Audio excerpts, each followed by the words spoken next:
AskReddit. High school teachers of Reddit, what is the one thing that you want your students to know that you'd never tell them in person? Your parents are literally the worst part of my job. 9/10 times when you have a student acting different and you meet their parents for the first time, it explains a lot. Often everything.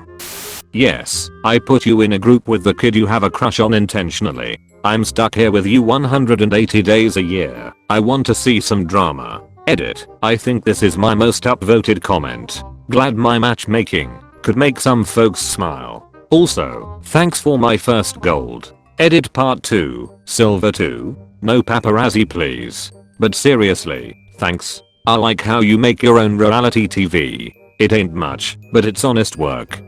My food and nutrition teacher started off the semester telling us not to question her seating/grouping decisions, because at that time she had 5 known adult couples that got married specifically because they met in her class. She showed us pictures of her at their wedding. As far as I know, she had a 0% divorce rate, with half of the couples being together at least 20 years. Teachers are more dark than I thought, but a great wingman.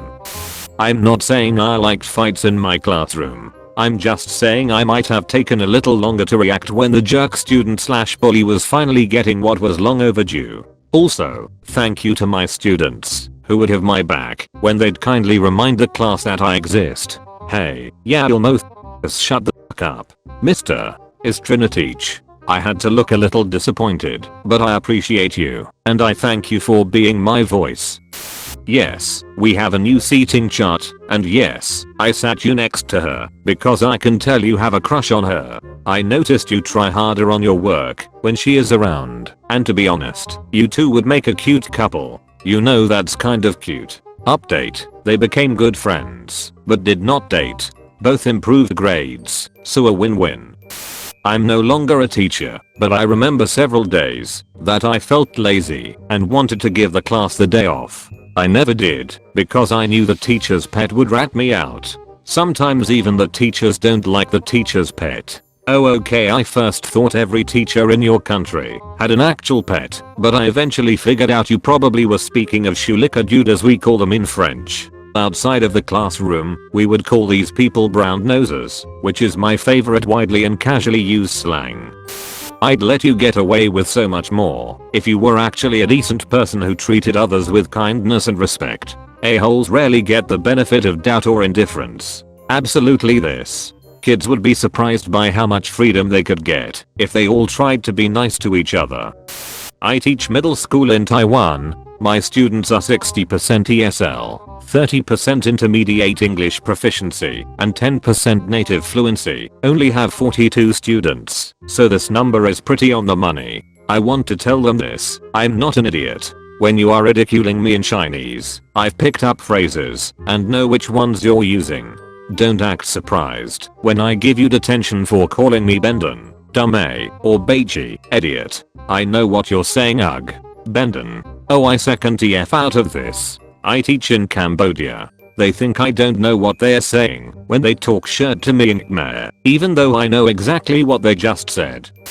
Trying hard is necessary, but not sufficient for most accomplishments. Intelligence is necessary, but not sufficient for most accomplishments. I can't tell the sweet, hardworking but unintelligent kid he won't be a doctor. I can't tell the smart but lazy a-hole he won't be a doctor. Both end up in my remedial class and blame being in remedial class on mean teachers labeling them. I appreciate childhood is the time for dreams, but it means people make terrible decisions when they don't understand that we just put them at the highest level we think they can pass. We don't know why they are years behind their peers, just that they are. I try to see potential and inspire kids to try their best, I really do. But there's not a lot I can do if someone is dedicated to hiding their low intelligence by trying to appear as a lazy a-hole instead, or trying to hide their higher intelligence by pretending to be unintelligent to get easier work. If you're nice to me and aren't disruptive, I'll always work the numbers in your favor when it comes time to post grades. Every single time. Fun fact, my Latin teacher allowed me to sleep at the back of the class with music in my ears. when two of the class troublemakers actually made a mess that got them sent to the supervisor, they signaled to me and said, "Why are you not kicking you/Lois Thor out too? He's sleeping and listening to music." To which the teacher answered, "Yeah, but he shuts his mouth and is not bothering anyone." The teacher had understood that a lot of people of the class didn't want to take Latin, but were forced by parents. It helped that I studied just enough before exams to get decent passing grades too. So for the teacher it was perfect. Never disturbs in class, doesn't ask questions, still has decent results.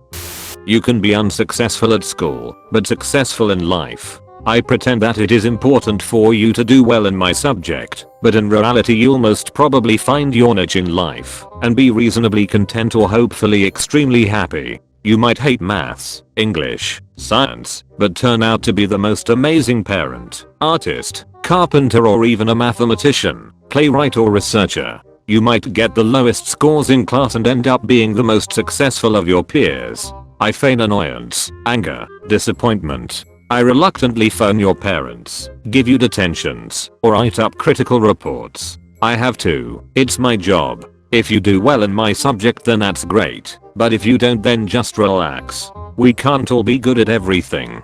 Oh, and do you think you hate exams, tests, and homework? Your mild dislike of the work is a mere candle flame compared to the hatred that burns like a million suns that I feel when I have to ducking mark it. I can see who you have a crush on in the classroom. My philosophy teacher straight up told me, "Stop flirting with your here to work." Wasn't taking any bull that day. My Spanish teacher told me to get her number after class. Edit. I was talking to a girl in class, so my Spanish teacher told me to get the girl's number when class ends. If your parents email a teacher and argue with them, the whole staff knows. At least at my school. Yes, and when there is a parent who is particularly awful to a teacher, that teacher will warn all of the kids' future teachers before they even sit in their assigned seat on the first day of school. We school bus drivers do the same. That we have much better hearing than you assume. We just choose our battles as it pertains to inappropriate comments. And sometimes I pretend not to see that thing you did, just because I too found it humorous, and speaking to you about it would only result in me cracking up. Edit. Well, this really blew up. I'm barely seeing people's reactions to it. I appreciate all the responses. A lot of great comments. And I can definitely share stories for those interested. Haha. It's so funny when they think they're getting away with something but no, it's just near the end of the day and you're too tired to deal with it. I freaked a student out a few months ago. As he passed me out the door I leaned down and whispered, "Don't make paper airplanes in my class anymore." He had no clue I'd seen, went white as a sheet and left. He hasn't done it since, yet, or he got better at hiding them. Diamonds need pressure, no? If I know your name by the third day of a new school year, that means you're probably an a-hole. Or, you have a really weird name. Or it's a very small school. Or I had your brother/sister, and they were either really awesome or extremely terrible. When you think you are being genius by getting me to talk about random things at the beginning of class instead of teaching, I'm really allowing it to happen. B/C I don't have enough plan to cover a full class. My favorite high school teacher, he taught history, confessed on the last day of my senior year that he always started class by talking about something completely random because he knew none of us were ready to pay attention right when class was supposed to start. Had no idea. It was a really good strategy that made the transition into the lesson a lot less jarring. I had an American history teacher that did the exact same thing. He was awesome. My history teacher did something similar as well.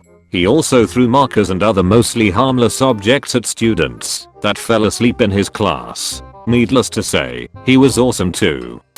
I'm a bus driver. Sit the fizzle down, you will die if I crash. Understood. Stands up.